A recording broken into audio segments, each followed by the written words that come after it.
What's up, everybody? I hope you're doing well. Today, I thought it might be interesting to share some of the best and worst decisions I've made in my career as a therapist. I think it should be fun. This is going to be a little bit more of a chit-chat style video, a little bit more conversational, and a little bit more of a low-key edit because I got some summer adventures going on later this week, so hope you don't mind the chill video style. And of course, I'd like to say that just because something was a great decision for me doesn't mean that it's a great decision for everybody else, and just because something was one of my worst decisions doesn't mean that it would be a bad decision for somebody else per se. So just take this as me sharing my own reflections of the best and worst decisions for me. And there may be things that you might pick and choose from there to glean from, but please don't see it as, here's what you should do.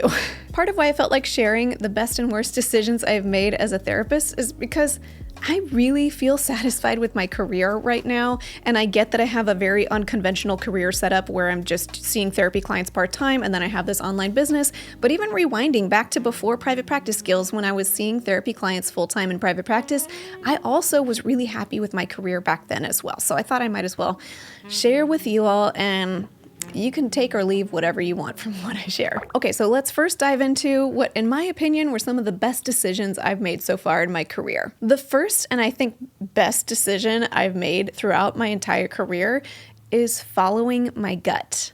And that's one of those wishy-washy things, what does it mean to follow your gut? But if I go back in my memories to these kind of pivotal moments in my career that had the biggest impact and the biggest positive impact, they tended to be these moments where I was kind of making a leap, primarily based on something that I felt somewhere in my gut. I don't know how to better explain it, that felt just so strong and kind of so impassioned that it felt like it wasn't really optional for me. This dates all the way back to when I was 14 years old, dealing with pretty severe panic disorder, treating myself using library books because the internet didn't have all the answers in it back then like it does now.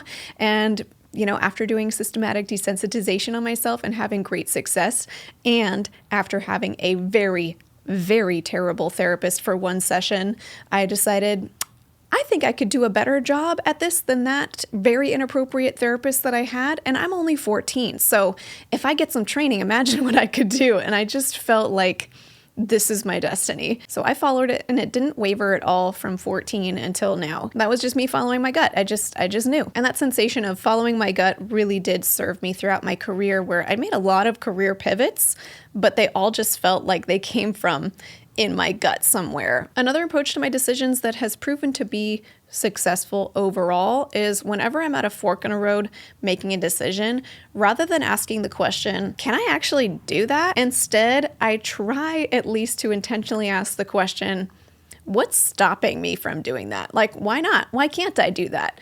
And if there's nothing genuinely blocking me from doing something, for example, if I'm going to try to do something that I don't have the credentials for, or I'm not actually qualified for, of course, I'm going to stop myself.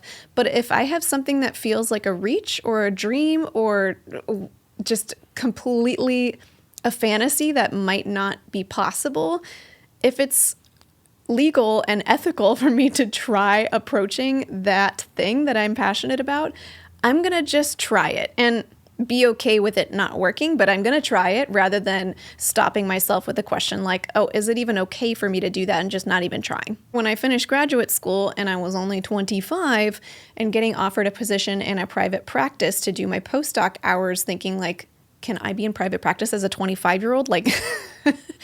And it turns out, yes, it's okay. Legally, at least in my state, you can be a postdoc under these certain circumstances in private practice. And so I did it, and it worked out. I'm so glad I did it that way. And things like, can I start an online business? Can I just apply to be an adjunct professor? Why not? Let me just try it. And so that approach has, I think, served me really well. Another approach to my decisions that I think has just had the best outcomes for my career, and I've spoken about this in a whole video before as well, is to reframe my failures as pivots. And what I mean by failures, I'm not talking about epic failures or ethical huge failures, but things like, I thought I was going to really want to be a child psychologist, and then I tried it, and man, I'm not good at that and I don't like it. Like, is that a failure or is it just a pivot? And I think how we frame those moments in our mind is incredibly valuable in helping us build resilience to say, oh, okay, I just gained some really helpful information.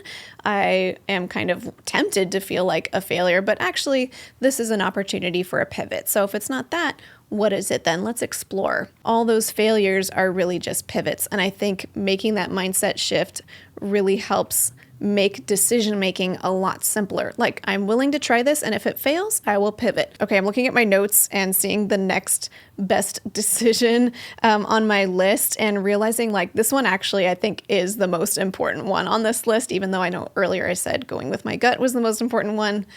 Let me tell you what it is and I'll explain why. I think some of the best decisions that I've made, even though I didn't always, align with this value in every decision, was making decisions based on surrounding myself with healthy people rather than emphasizing some other priority. I mean, that starts on the high level, really important things like, making sure that the people in my consult group are people that I deeply, deeply trust and will come to with literally any kind of issue and feel like I'm going to be okay. And I do feel that with my consult group, surrounding myself with friends and therapist friends who I feel like are just healthy people that I admire so much. I am connected with other female psychologist entrepreneurs who I feel like are really healthy in how they're approaching their career and their personal lives. Okay, and the next one I realize might get kind of like a mixed bag of responses because this is definitely one of those things where it's the best decision for me, but it doesn't necessarily mean that I think other people should take the same approach. I really mean that. But for me, one of the best decisions that I've made for my career is declining really expensive trainings when it's something that I'm able to learn on my own, DIY, doing enough Google searches, or even just consulting with enough folks who have been down that road before. And I'm not talking about like getting credentialed in some sort of clinical tool. I'm talking about things like learning how to grow your practice or learning how to grow your online business. I notice that a lot of the advice that I give doesn't necessarily align with what other people are saying because I am largely self-taught. And by being self-taught, I got to kind of structure things in the way that I like. And the way that I like doing things may not be the way that makes sense for somebody else or that somebody else might like doing things, but it does create kind of maybe a little bit of a different voice in the stratosphere. And the last thing that I'll say contributed to some of the best decisions I've made in my career is just, it's a tendency of mine that I used to feel ashamed about, and now I feel like it's my superpower. I'm so grateful for it. And that's my tendency to question and doubt anything that seems remotely fishy or even just confusing to me. Like, I will ask the questions annoyingly so. I think I've gotten a little bit better about how to be tactful about doing that, but I just have so many memories of sitting often in group meetings where there's other people around not asking any questions, where somebody will announce something and I'll go, sorry, excuse me, could you clarify what you meant by this? And usually it becomes immediately clear I'm not supposed to be asking these kinds of questions. And generally, if somebody's not being explicit about something, I mean, sometimes it's just like, oh yeah, thank you for asking, let me answer that. But usually if someone's not being explicit about something and I have to ask a lot of questions, it's usually because I'm finding something fishy that they were trying to hide and hoping that no one would ask about it. And I'm going to ask about it. So that's helped me uncover so many things. And stepping into some of the worst decisions that I've made, and you maybe have kind of caught on that these are like categories of decisions rather than like that singular decision.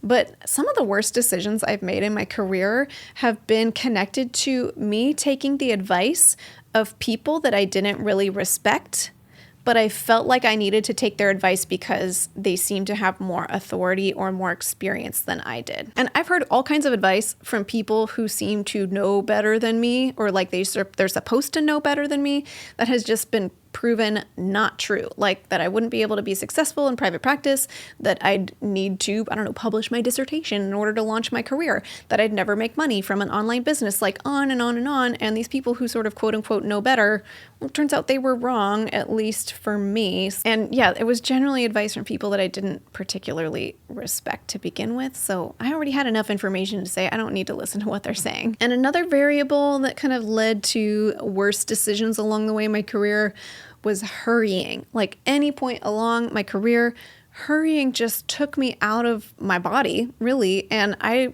was capable of doing a lot of stuff without listening to my body, my mental well-being. And so there'd be these moments along the way in my career where I'd be on such a hurrying mindset that I didn't realize that I was hungry. I didn't realize that I was really tired, but I hadn't slept like hardly at all, like pulling all-nighters, writing the dissertation frequently, taking on way too many jobs in my early career, commuting all over the Bay Area. I think it was like 100 plus miles a day, most days, and taking on jobs that also like paid poorly.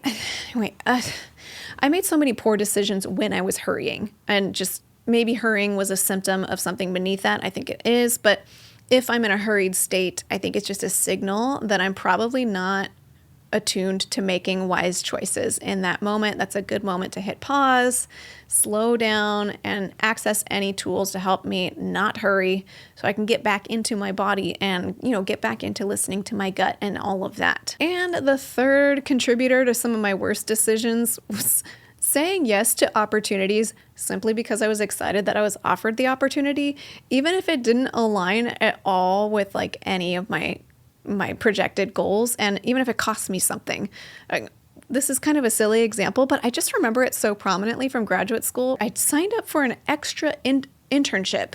Like I didn't have to do it to graduate. I signed up for an extra internship to do psychological assessments, which I knew already before I signed up for that internship that I did not want to do psychological assessments for my career. And I signed up for this unpaid internship that cost me extra school credits to do, to commute 40 miles away multiple times a week to do these assessments on top of my dissertation, full school work, and part-time internship that year. And it was just chaos. It felt special to me that that opportunity was there. So I said yes, and that benefited me in no ways at all. Like I have, except to just re-solidify that I don't like doing psychological assessments, but I already knew that.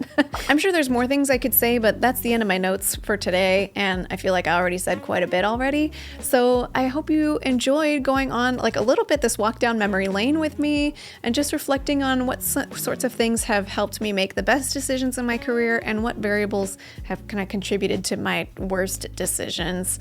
Let me know in the comments if there's any kind of categories of decision making that you think work really well for you, or others that just don't work, because I'm always curious to hear what works well or not for other people as well. And before we close, I'd like to thank TherapyNotes.com for sponsoring this video. TherapyNotes helps with all of your practice management needs, from scheduling to notes to billing. They have a HIPAA-secure telehealth platform and so much more. If you'd like to check out TherapyNotes, you can get 2 months to try it for free with no commitment just by clicking the link in the description of this video. Well, thanks for hanging with me. This felt pretty chit-chatty, maybe a little ranty at times. Thanks for hanging with the more chill editing style that I know I'm going to use in this episode. And I hope you feel supported in some way just from hearing me share some of these thoughts. And until next time, from one therapist to another, I wish you well.